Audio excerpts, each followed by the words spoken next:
The story of Shady Maple. Looking at Shady Maple today, you may wonder how such a large, sprawling complex of buildings and parking lots popped up in the middle of a landscape of farm fields. Well, the truth is, it didn't simply pop up. The story of Shady Maple is one of humble beginnings, experimentation, and the constant pursuit of growth. The story begins with Henry and Edna Martin, who built a roadside produce stand between two maple trees. Henry and Edna had a daughter, Miriam, who married Marvin Weaver from Lebanon County. Marvin always thought he would be a dairy farmer, continuing the occupation of his family growing up. Then when I was 17, going on 18, is when Marvin came into the picture, which is now my husband, and he actually asked me for my first date in the stand. So that was kind of a highlight of the stand. Shortly after Marvin and Miriam moved back to the area after a year of marriage, Miriam's parents, Henry and Edna, began to consider having Marvin and Miriam take over the produce stand. And then my wife's parents got ill and couldn't keep on going with the farm market like they had out of the, what they call the roadside stand. And they were out there doing that, and they couldn't do that no more, so they wanted to just give it up. And Miriam said, I said, I like to go get in the dairy business. And my wife, she didn't want nothing to do with them dirty cows. She said, I don't know, I like that. So we had a family meeting with her family, and they decided to sell me 3 acres of land, and I could rent the farm.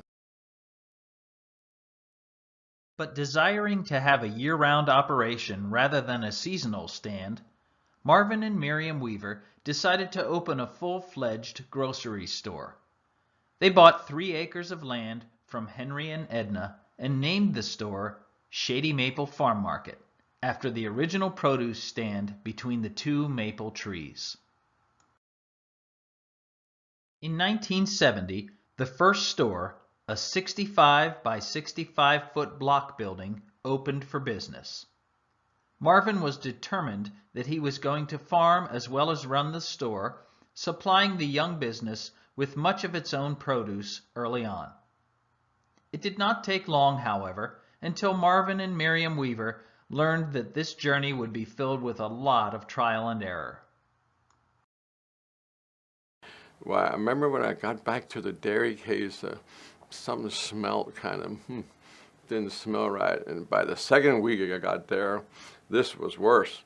And I thought, well, this is something, other customers will smell this too. So I went and looked around once, and here it had the 3 shelves were refrigerated, and there was another shelf there that was actually not refrigerated.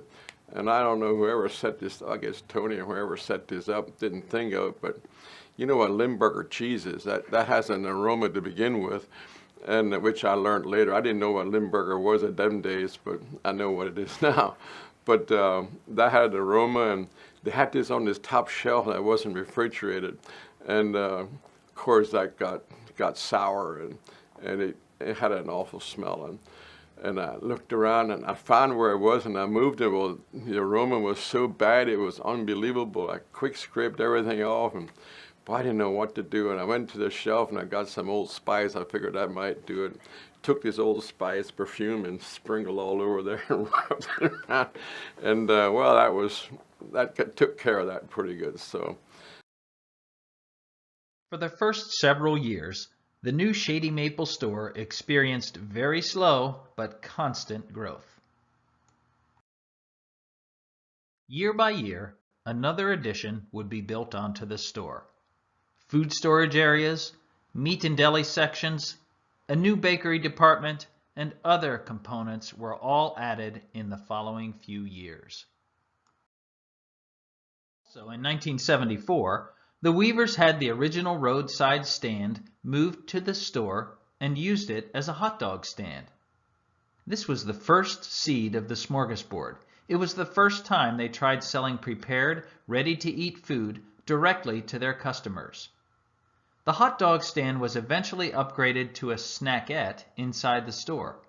The idea seemed to be working, and so it kept getting bigger, little by little.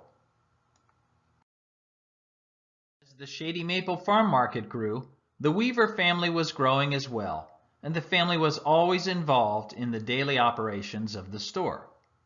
Marvin and Miriam had their first son, Phil, shortly before opening the market. Their second son, Curtis, was born in 1971, and their youngest, Linford, in 1975. From a young age, the boys would be seen around the store, sometimes playing pranks on the employees. As they got older, the boys became more involved in the family business. One of my earliest memories were when I was a child. I went to Blue Ball Elementary School, so I used to get up in the morning early. I didn't have to get on the bus till about 10 of 9 because the school started at 9 o'clock. So I used to go down in the morning and go to the registers, and the newspapers used to come at probably about 7 o'clock in the morning. And I love reading the comics.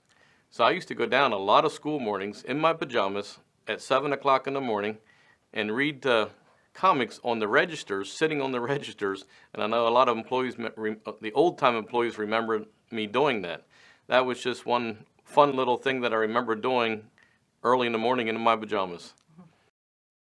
When I was a teenager and I was running around with my friends, running around with the youth group, if we did not have a particular youth group activity or something planned, invariably one of my friends would pipe up and say, "Let's go to Shady, let's go have a roller skating party, let's go have a lunchroom party." So we would take off to Shady. I always had a way of getting in the back door somehow, and we would get our roller skates on. Back then it was roller skates, not roller blades, and we would roller skate all over the store. We would even play crack the whip at times and whip each other across the aisles, bang into the racks at times. Glass jars would go flying, and I still can, to this day, can't believe my dad allowed us to do that, but we made good memories. I grew up in the business. Obviously, mom and dad are the founders, and they worked extremely a lot of hours when we were young, 70, 80 hours, probably both of them. So I would end up at the grocery store thinking I'm working really hard, helping everything work. And looking back, I'm not sure if I was actually in the way or actually helping, but probably some of it was actually just babysitting. Mom would drop me off with different people she trusted, employees, and I'd work with them during the day and do miscellaneous tasks and help do this and put out baked beans or whatever it is.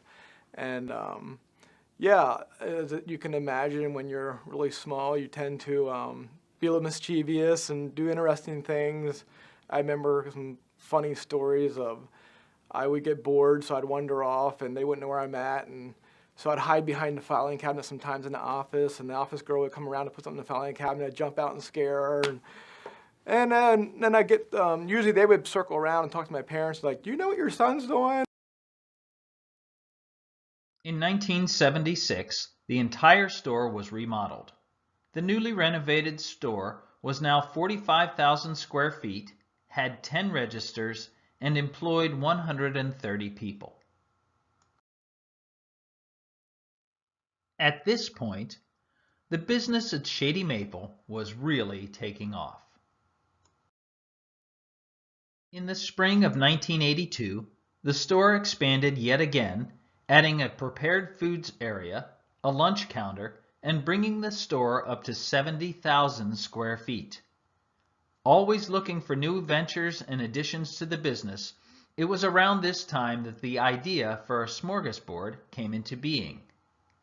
Although the smorgasbord plans were just now materializing, Marvin Weaver had long dreamed of opening a smorgasbord-style restaurant.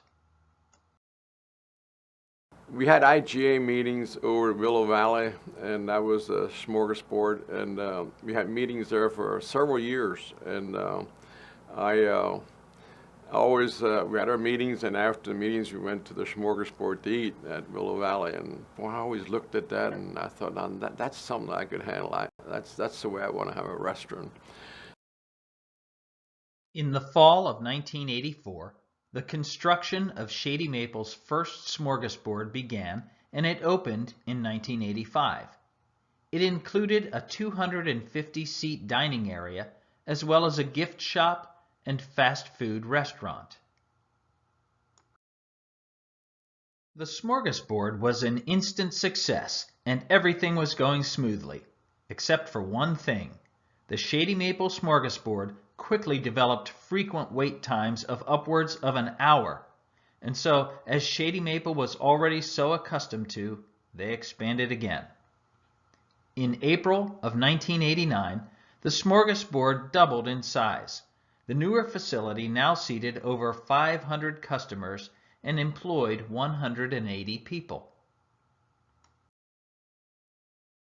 Shady Maple continued to see success, and in 1992 they once again remodeled and expanded the farm market, this time up to 140,000 square feet. It was around then that they began to consider the possibility of a bigger, newer smorgasbord. It took 5 years to come up with the layout of the new facility. Marvin would frequently drive his golf cart around the site of the new facility, imagining what it would be like. And in September of 2000, the new smorgasbord that exists today was opened. It was a 110,000 square foot facility, seating 1,200 customers and including a gift shop and spaces for weddings and other special events. The new smorgasbord was so busy at first that Marvin Weaver frantically began asking friends and friends of friends if they could come in and work to keep it running up to speed. In 2005, the Shady Maple Banquet and Conference Center was opened with the ability to host events of up to 1,000 people. The gift shop was also expanded to a 40,000 square foot facility. Shortly after that, Shady Maple began a catering service and opened the Shady Maple RV Center. In recent years, it has continued to expand with other endeavors such as stands at the Lancaster Central Market and Hanover Market, and the operation of the bakery at Ferguson and Hassler in Quarryville. As time went on, Phil, Curtis, and Lynn each had various roles in Shady Maple. Phil and Lynn each worked through different management roles in the business and today are the co-CEOs and presidents of Shady Maple, overseeing day-to-day operations. We feel God has richly blessed us throughout our life. Of course, we had a lot of things happen that weren't always nice, but God has blessed us tremendously. And the culture we have, we just pray that our children and our grandchildren will keep that culture. As Marvin and Miriam Weaver took charge of Henry and Edna Martin's small roadside produce stand and grew it into the massive complex it is today, so the next generation of the Weaver family is continuing to lead Shady Maple in pursuing constant growth and serving the community with quality products and service.